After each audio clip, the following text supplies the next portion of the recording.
Hello everybody and welcome back to another video. Today we're going to take a look back at week 1 of the 2020 season of the Overwatch League. Take a look at everything that has gone on, everything that's going on, and everything in between. So, this past weekend there were 8 matches, 4 in New York and 4 in Dallas. So, we're going to talk first about the New York homestand, and then we'll get into the Dallas homestand. But I'll put up my picks for the week right now, and we can talk about what happened. So on Saturday, February 8th in New York, we saw the Toronto Defiant take on the Paris Eternal. The 3-1 victory for the Toronto Defiant. That was a pretty good win for them. Has me a little more confident in them. A lot of people putting them very low on power rankings. And I just think that it's a wrong take. I don't agree with how low people are putting them. They're a much better team than I think a lot of people are giving them credit for, which is weird because there's a lot of really good players on the team. A lot of well-known names: Surefour, Agilities, Logics, Reeve. Like there's some really well-known players on that team. Nevix and Kellic, some very respected players who have a lot of Overwatch League history.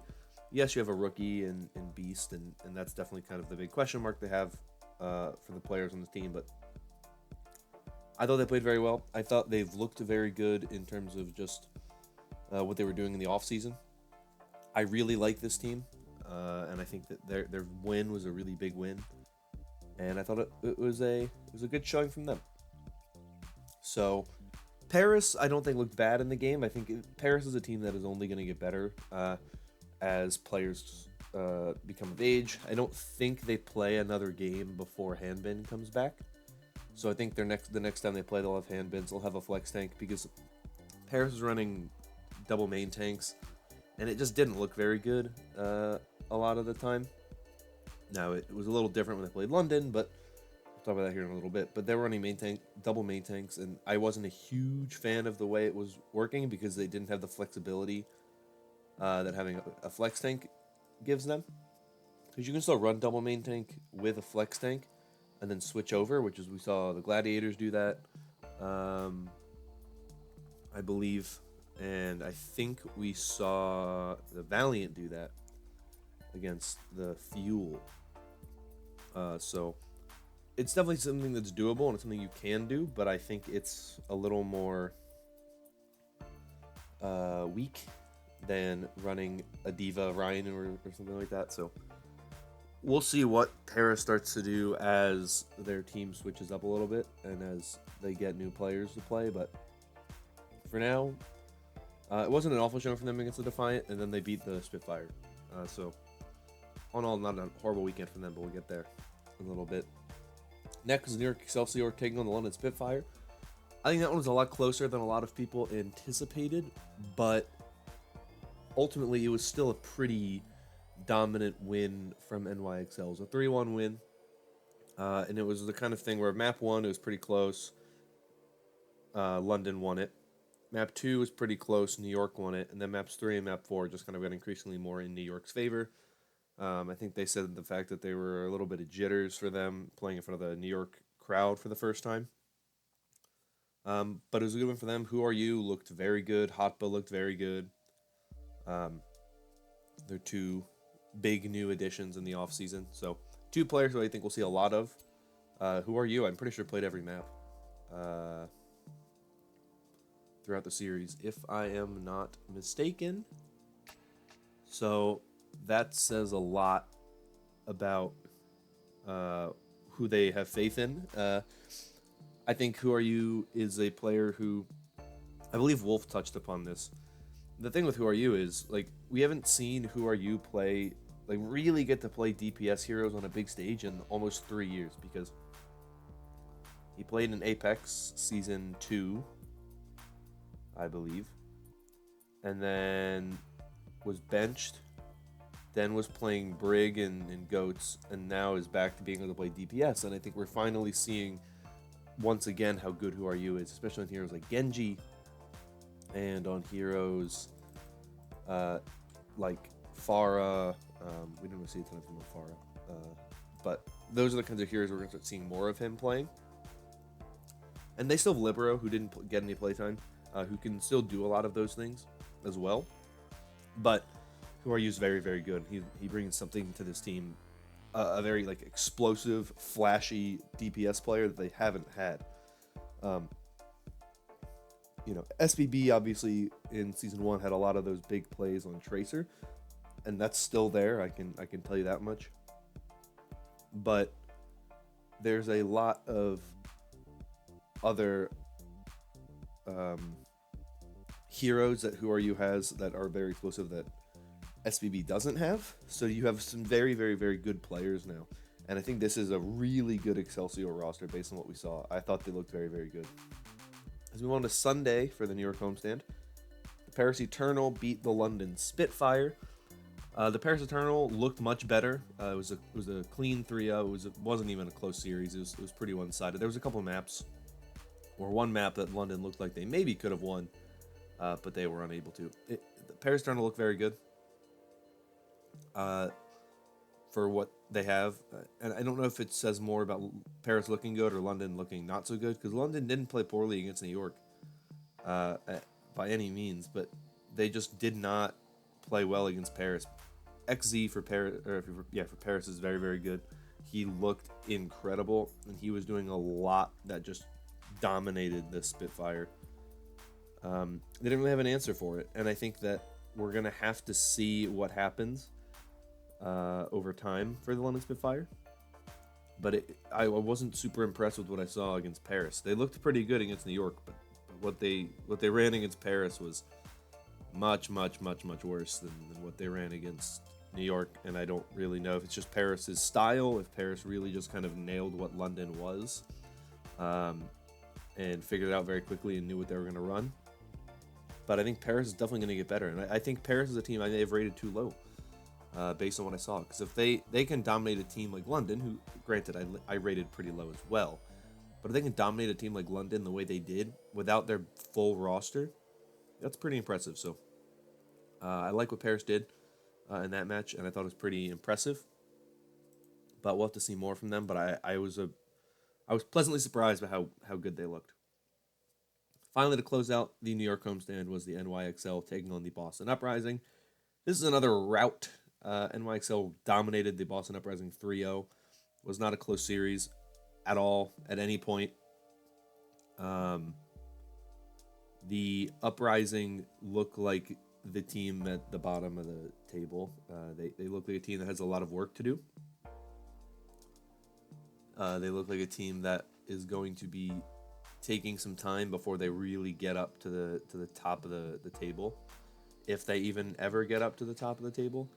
Just competing, I think, is going to take them a long time. So we'll see where they end up.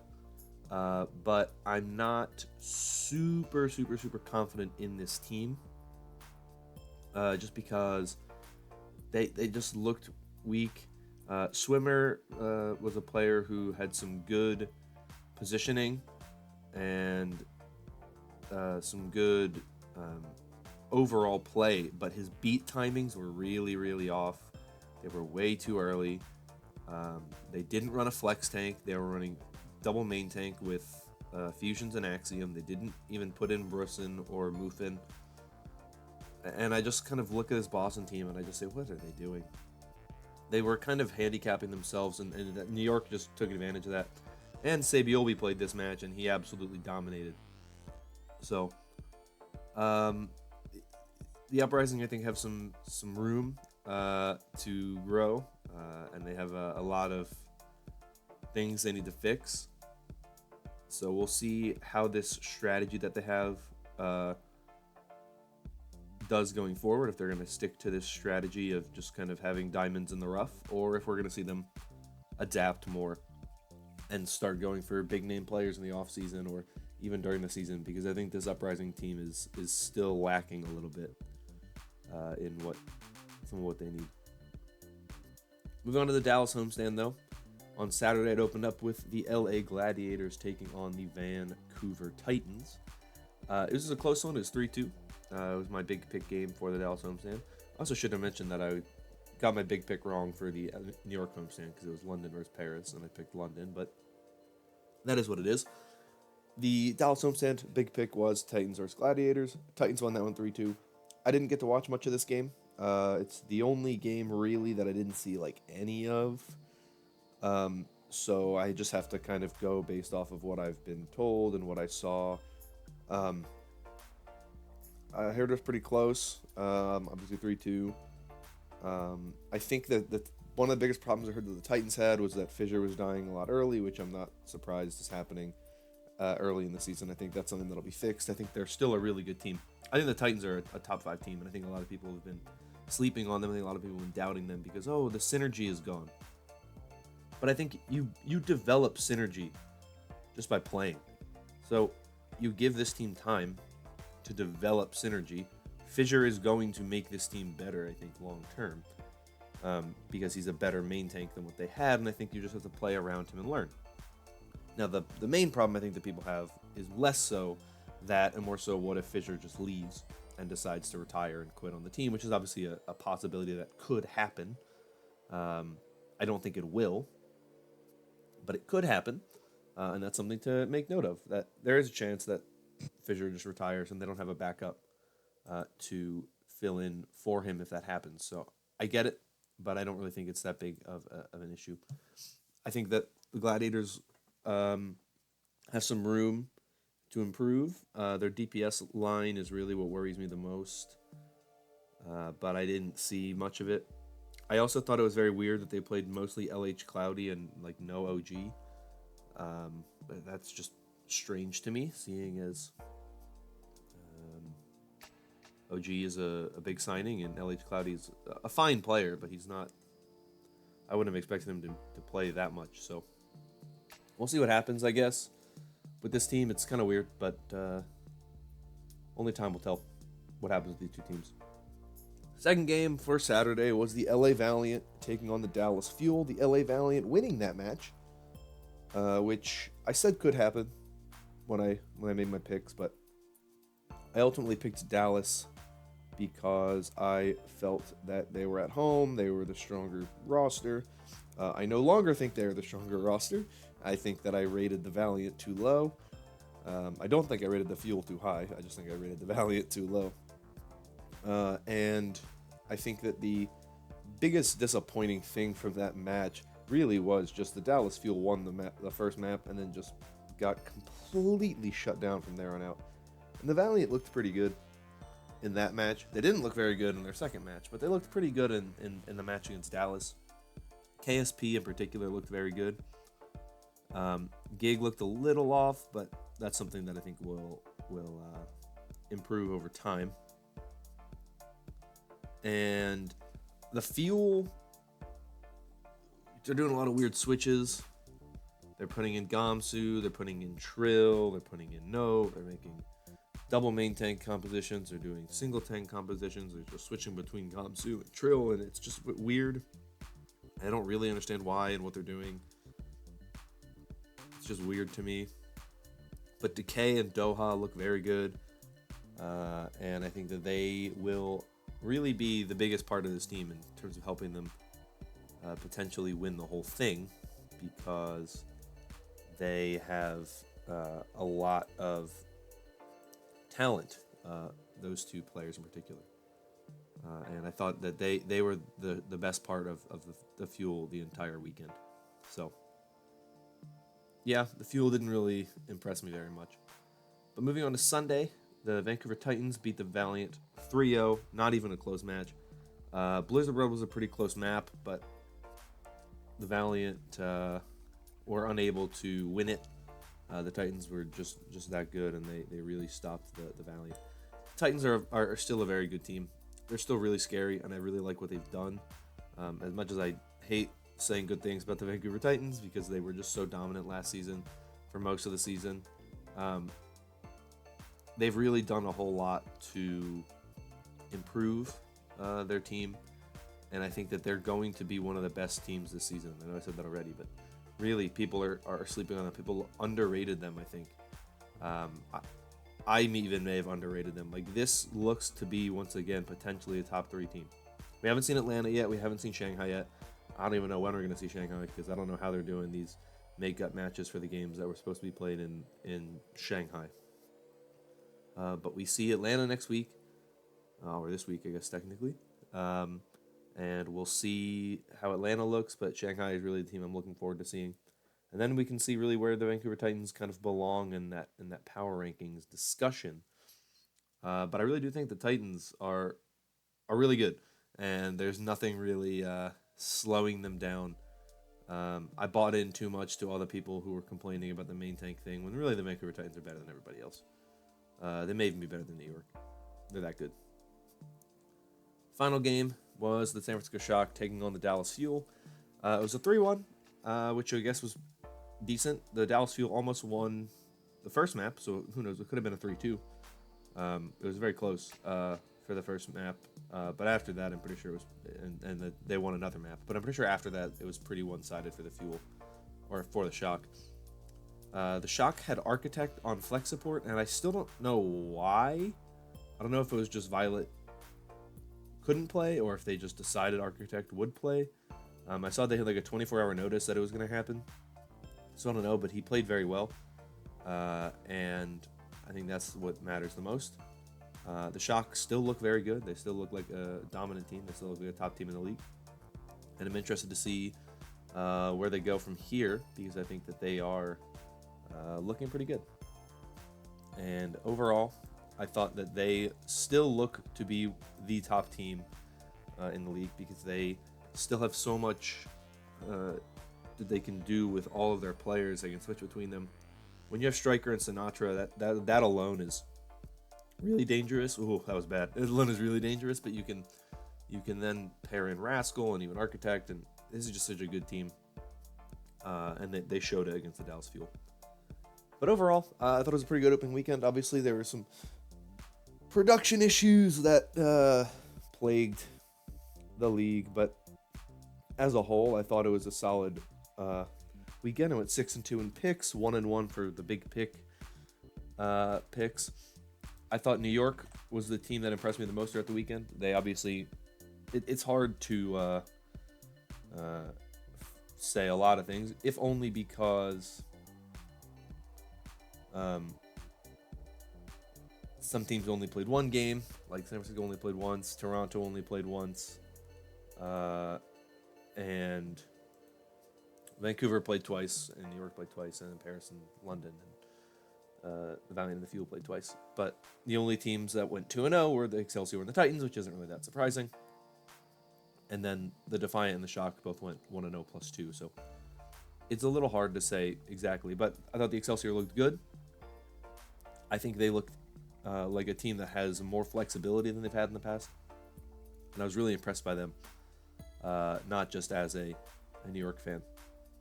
Valiant also impressed me against Dallas, but they really did not look good against Vancouver, which made me a little more hesitant and makes me think, yeah, they're probably still pretty low in the rankings.